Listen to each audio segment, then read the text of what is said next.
S M Krishna ಅವ್ರ ಬಗ್ಗೆ. ಜಗದೀಶ್ ಶೆಟ್ಟರ್ ಮಾತನಾಡಿದ್ದಾರೆ. ಎಸ್ ಎಂ ಕೃಷ್ಣ ಅವ್ರ ಬಗ್ಗೆ ಕೇಳೋಣ.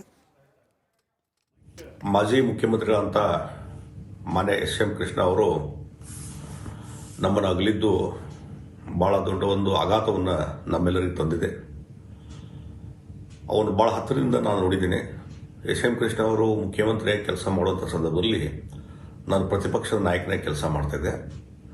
ಹೀಗಾಗಿ ಅವರ ಒಂದು ಆಡಳಿತ ವ್ಯವಸ್ಥೆ ಮತ್ತು ಅವರ ಒಂದು ವಿಷನರಿ ನನ್ನ ಕಣ್ಮುಂದೆ ಇದೆ.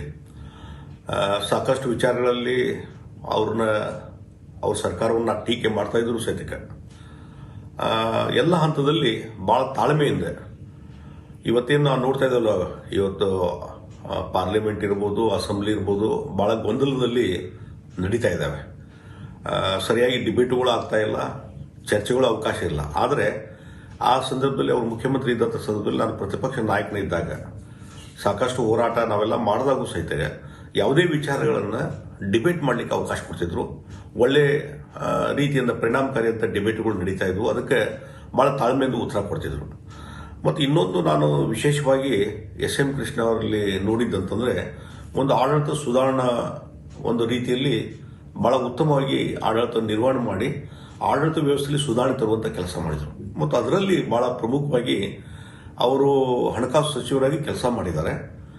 ಅದರಲ್ಲಿ ಆ ಬಜೆಟ್ ಯಾವ ರೀತಿ ಇರಬೇಕು ಮತ್ತು ನಮ್ಮ ಆರ್ಥಿಕ ಶಿಸ್ತನ್ನು ಯಾವ ರೀತಿ ಕಾಪಾಡಿಕೊಂಡು ಹೋಗಬೇಕು ಅನ್ನುವಂಥ ರೀತಿಯಲ್ಲಿ ಚಿಂತನೆ ಮತ್ತು ಅದನ್ನು ಬೇರೆ ಬೇರೆ ಕಾನೂನುಗಳ ಮುಖಾಂತರ ಅದನ್ನ ಇಂಪ್ಲಿಮೆಂಟ್ ಮಾಡಿದ್ದು.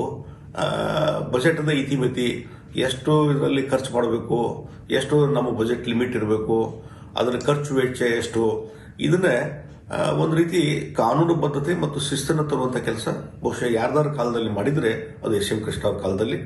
ಮತ್ತು ಅಷ್ಟೇ ಅಲ್ಲ, ಅದೇ ಪರಂಪರೆಯನ್ನು ಎಸ್ ಎಂ ಕೃಷ್ಣ ಅವರು ಈ ಒಂದು ಆರ್ಥಿಕ ಶಿಸ್ತನ್ನು ಏನು ತೊಗೊಂಬುದರಲ್ಲ, ಅದನ್ನು ಇವತ್ತಿನ ಎಲ್ಲ ಸರ್ಕಾರಗಳು ಅದನ್ನು ಫಾಲೋ ಮಾಡ್ತಾ ಇದ್ದಾರೆ. ಇದು ಬಹಳ ಒಂದು ವೈಶಿಷ್ಟ್ಯಪೂರ್ಣ ಅನ್ನತ್ತೆ. ಹೀಗಾಗಿ ಒಬ್ಬ ವಿಷನರಿ ಇರುವಂಥ ವ್ಯಕ್ತಿ.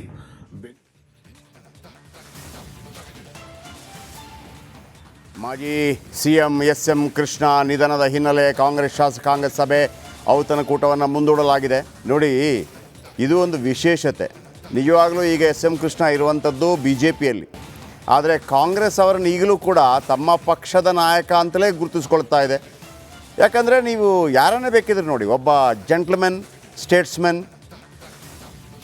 S M Krishna. S M Krishna ಅವಧಿಯಲ್ಲಿ ಅನೇಕರಿಗೆ ಅವರು MLC ಮಾಡಿದ್ದಿರ್ಬೋದು, ಅನೇಕರನ್ನು MLA ಮಾಡಿದ್ದಿರ್ಬೋದು, ಅನೇಕರು. ಆಮೇಲೆ ಜಾತಿ ಮತ ಭೇದ ಬಿಟ್ಟು ಎಲ್ಲರಿಗೂ ಒಂದಲ್ಲ ಒಂದು ರೀತಿಯಲ್ಲಿ ಆ ವಿಶೇಷತೆ ಸಿಗಬೇಕು ಅಂತೇಳಿ. ನಿಮಗೆ ಒಂದು ಕತೆ ಹೇಳ್ತೀನಿ, ನಿಮ್ಗೆ ಭಾಳ ಆಶ್ಚರ್ಯ ಆಗ್ಬೋದು. ಈ 2 ವೇ ಆಗತ್ತೆ. ಓಕೆ, ಶಿವಾನಂದ ಪಾಟೀಲ್ ಅವರು ಮಾತಾಡ್ತಾ ಇದ್ದಾರೆ. ಇರಲಿಲ್ಲ, ನಿಜವಾಗ್ಲೂ ಇದು ಒಂದು ಆಘಾತಕರ ಸುದ್ದಿ ಅಂಥೇಳಿ ನಾನು ಭಾವಿಸ್ತೀನಿ. Thank you sir, thank you. ನೋಡಿ, ಇದು ಮೊನ್ನೆ ಕಾಂಗ್ರೆಸ್ನ ಮುಖಂಡರಾಗಿರುವಂಥ ಶಿವಾನಂದ ಪಾಟೀಲ್ರ ಮಾತಾಗಿದೆ. ಕ್ಯಾಮ್ರಾ ಪರ್ಸನ್ ಕೃಷ್ಣ ಜೊತೆ ನಾನು ರಂಜಿತ್ ಶುರಿ, ರಿಪಬ್ಲಿಕ್ ಕನ್ನಡ, ಬೆಳಗಾವಿ. ನೋಡಿ, ಅದರ ಹಿಂದೆ ಜಾಫರ್ ಶರೀಫ್ ಇದ್ದಾರೆ. ಆಮೇಲೆ ನೋಡಿ, ಇದು ಬಾಲ್ಯದ ಫೋಟೋ. ಆಮೇಲೆ ನಿಮಗೆ ಓಕೆ, ಕುವೆಂಪು ಅವರಿಗೆ ಅನೇಕ ಫೋಟೋಗಳನ್ನು ಹಾಕ್ತಾ ಇದ್ದೀನಿ ನಿಮಗೆ ಒಂದು ಸೈಡಿಂದ. ಮತ್ತೊಂದು ಕಡೆ ಇದು ರಾಜ್ಕುಮಾರ್ ಅವರನ್ನು ಬಿಡಿಸಿಕೊಂಡು ಬಂದಂಥ ಸಂದರ್ಭ ನೋಡಿ. ಎಂಥ ಸಂದಿಗ್ಧ ಕಾಲಘಟ್ಟ ಇರುತ್ತೆ ಅಂತಂದರೆ ಎಸ್ ಎಂ ಕೃಷ್ಣ ಕಾಲಾವಧಿಯಲ್ಲಿ ಬರ ಒಂದು ಕಡೆ ಬರ, ಮಳೆ ಇಲ್ಲ, ವಿಪರೀತ ಬರ. ಮತ್ತೊಂದು ಕಡೆ ಕಾಡುಗಳ ವೀರಪ್ಪನ ಅಟ್ಟಹಾಸ, ಮತ್ತೊಂದು ಕಡೆ ಭಾಳ ದೊಡ್ಡ ಮಟ್ಟದಲ್ಲಿ ಕಾವೇರಿ ಇಶ್ಯೂ, ಮತ್ತೊಂದು ಕಡೆ ಹುಬ್ಬಳ್ಳಿ ಧಾರವಾಡದಲ್ಲಿ ಹೈಕೋರ್ಟ್ ಬೆಂಚಿಗಾಗಿ ಹೋರಾಟ. ಅಬ್ಬಬ್ಬಬ್ಬಬ್ಬ ವಿಪರೀತ. ಈ ಎಲ್ಲದರ ನಡುವೆ ನಿಮಗೆ ನೆನಪಿರಲಿ ವೀಕ್ಷಕರೇ, 1990ರ ದಶಕದಲ್ಲಿ ನರಸಿಂಹರಾವ್ ಮತ್ತು ಮನಮೋಹನ್ ಸಿಂಗ್ ಅವರು ಪ್ರಧಾನಮಂತ್ರಿ ಮತ್ತು ಅರ್ಥಶಾಸ್ತ್ರಜ್ಞರಾಗಿ ಮನಮೋಹನ್ ಸಿಂಗ್ ಅವರು ಬಂದಾಗ ಗ್ಲೋಬಲೈಸೇಷನ್ಗೆ ತೆರೆದುಕೊಳ್ಳುತ್ತೆ. 1994ರಲ್ಲಿ ಗ್ಲೋಬಲೈಸೇಷನ್ಗೆ, ಅಂದರೆ ವಿದೇಶಿ ಬಂಡವಾಳ ನೇರ ಹೂಡಿಕೆಯನ್ನು ಮಾಡಬಹುದು ಅಂತೇಳಿ. ಆಗ ಇಡೀ ಭಾರತದಲ್ಲಿ ಯಾವುದಾದ್ರೂ ರಾಜ್ಯವನ್ನು ಅದಕ್ಕಾಗಿ ತೆರೆದಿಟ್ಟವರು ಅಂತಂದರೆ ಅದು ಎಸ್ ಎಂ ಕೃಷ್ಣ ಒಬ್ಬರೇ ಎಸ್ ಎಂ ಕೃಷ್ಣ. ಹಾಗಾಗಿ 1999ರಿಂದ 2004ರ ಅವಧಿ ಇದೆಯಲ್ಲ, ಆಗ ಬೆಂಗಳೂರು ಬೆಳೆದಂಥ ರೀತಿ ಗೊತ್ತಾಗಲಿಲ್ಲ ಯಾರು ಕೂಡ. 2008, 2009 ಆಗುವಾಗ ಗೊತ್ತಾಯಿತು ತಮ್ಮ 5,000 ರೂಪಾಯಿಯ 1 ಎಕರೆ ಜಮೀನಿಗೆ 5 ಕೋಟಿ ಬೆಲೆ ಬಂದಿದೆ ಅಂತ. ಅದು ಎಸ್ ಎಂ ಕೃಷ್ಣ. ಇನ್ನೊಂದು ಕತೆ ಹೇಳ್ತಾ ಇದ್ದೆ ನಾನು ನಿಮಗೆ. ಸೋಮನಹಳ್ಳಿಯಲ್ಲಿ ಅವರ ಮನೆ ಇದೆ. ಸೋಮನಹಳ್ಳಿ, ಓಕೆ, ಮದ್ದೂರಲ್ಲಿ ಸೋಮನಹಳ್ಳಿಯಲ್ಲಿ ಅವರ ಮನೆ ಇದೆ. ಇವರು ರೋಡ್ ಮಾಡ್ತಾರೆ. ಇವರ ಕಾಲಾವಧಿಯಲ್ಲಿ ಬೆಂಗಳೂರು ಟು ಮೈಸೂರು ರೋಡ್ ಆಗುತ್ತೆ. ಮೊದಲಿಗೆ ಅದು ಬೆಂಗಳೂರು ಟು ಮೈಸೂರು ಇರೋದಿಲ್ಲ, ಅದು ಬೆಂಗಳೂರು ಟು ಸೋಮನಹಳ್ಳಿ ಮದ್ದೂರು ತನಕ ಇರುತ್ತೆ. ಬೆಂಗಳೂರು ಟು ಮದ್ದೂರು ತನಕ ಇರುತ್ತೆ.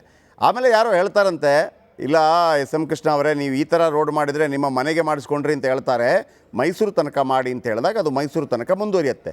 ಭಾಳ ಆಶ್ಚರ್ಯಕರ ಸಂಗತಿ ಏನಪ್ಪ ಅಂತಂದರೆ, ಆ ರೋಡ್ ಬಂದಾಗ ಎಸ್ ಎಂ ಕೃಷ್ಣ ಅವರ ಹಿರಿಯರ ಮನೆ, ಅಂದರೆ ಅವರ ಮನೆ ಇದೆಯಲ್ಲ, ಮದ್ದೂರಲ್ಲಿರುವ ಮನೆ ಅಡ್ಡ ಬರುತ್ತೆ. ಮದ್ದೂರಲ್ಲಿರುವ ಮನೆ ಅಡ್ಡ ಬರುತ್ತೆ. ಎಸ್ ಎಂ ಕೃಷ್ಣ ಅವರು ಎಂಥ ಮೇಲ್ಪಂಕ್ತಿ ಹಾಕಿದ್ರು ಅಂತಂದರೆ, ತಮ್ಮ ಮನೆಯನ್ನೇ ಕೆಡವುತ್ತಾರೆ ರೋಡಿಗೆ ಬೇಕಾಗಿ. ಹಾಗಾಗಿ ಉಳಿದವರೆಲ್ಲ ಚುಪ್ ಅನ್ನೋದೇ ಜಾಗ ಬಿಟ್ಟುಕೊಡ್ತಾರೆ ಕೂಡ. ರೇವಣ್ಣ ಮಾತಾಡಿದ್ದಾರೆ, ಕೇಳಿಸ್ಕೊಳ್ಳಿ. ಎಲ್ಲ ಕಡೆ ಕೆಲಸ ಎಚ್.ಎಂ. ರೇವಣ್ಣ ಗವರ್ನರ್ ಆಗಿಯೂ ಕೂಡ ದೇಶ ಸೇವೆಯನ್ನು ಮಾಡಿರ್ತಕ್ಕಂಥ ಒಬ್ಬ ಅತ್ಯುತ್ತಮ ರಾಜಕೀಯ ಧುರೀಣರು ಮತ್ತು ಪಾರ್ಲಿಮೆಂಟೇರಿಯನ್. ಅವರ ಸಾವು ನಮಗೆ ನೋವು ಮಾಡಿದೆ. ಕರ್ನಾಟಕಕ್ಕೆ ಮತ್ತು ದೇಶಕ್ಕೆ ಅಪಾರ ನಷ್ಟ ಆಗಿದೆ.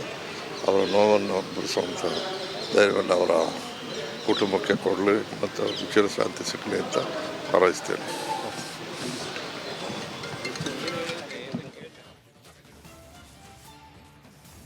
ಇದು ನೋಡಿ, ಈ ಫೋಟೋ ಇದೆಯಲ್ಲ, ಈ ಫೋಟೋದಲ್ಲಿ ಆ ಸೈಡಲ್ಲಿರುವ ಈ ಬಾಲಕ, 2 ವರ್ಷದ ಬಾಲಕ ಎಸ್ ಎಂ ಕೃಷ್ಣ ತಂದೆಯವರ ಜೊತೆ ಮಹಾತ್ಮ ಗಾಂಧೀಜಿಯವರನ್ನು ತಂದೆಯವರು ಕರ್ಕೊಂಬಂದಿರ್ತಾರಂತೆ.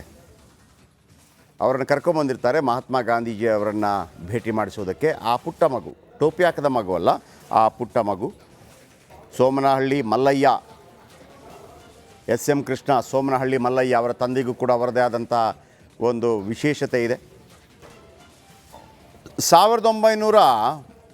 1932 ಮೇ ಎಸ್ ಎಂ ಕೃಷ್ಣ ನಿಧನಕ್ಕೆ ಕೇಂದ್ರ ಸಚಿವ ಜೋಶಿ ಸಂತಾಪ. ಅತ್ಯಂತ ಶಾಂತ ಸ್ವಭಾವದ ಸಜ್ಜನ ಹಿರಿಯ ನಾಯಕ, ಎಲ್ಲರಿಗೂ ಆದರ್ಶಪ್ರಾಯರಾಗಿದ್ದರು. ಟ್ವೀಟ್ ಮೂಲಕ ಕೇಂದ್ರ ಸಚಿವ ಜೋಶಿ ಸಂತಾಪವನ್ನು ವ್ಯಕ್ತಪಡಿಸಿದ್ದಾರೆ. ಆಮೇಲೆ ಎಸ್ ಎಂ ಕೃಷ್ಣ ಅವರಿಗೆ ಯಾವುದೇ ಆ ಪಾರ್ಟಿ ಈ ಪಾರ್ಟಿ ಅಂತ ಇರಲಿಲ್ಲ. ಎಲ್ಲರನ್ನ ಬಹಳ ಅತ್ಯದ್ಭುತವಾಗಿ ಅವರು ನಡೆಸ್ಕೊಳ್ತಾ ಇದ್ದರು. ಆಮೇಲೆ ಒಂದು ಮನೆಯಲ್ಲಿ ಒಬ್ಬ ಹಿರಿಯಜ್ಜ ಅಂತ ಇರ್ತಾರಲ್ಲ, ಅವರಿಗೆ ಚಿಕ್ಕಮ್ಮನ ಮಗಳಾದ್ರೇನು, ದೊಡ್ಡಪ್ಪನ ಮಗಳಾದ್ರೇನು, ಯಾರೇ ಆದ್ರೇನು ಒಂದು ರೀತಿಯಲ್ಲಿ ಪ್ರೀತಿಯಿಂದ ಹೆಂಗೆ ನಡೆಸ್ಕೊತಾ ಇದ್ರು ಅದನ್ನು ಅವ್ರು ಮಾಡ್ತಾಯಿದ್ರು.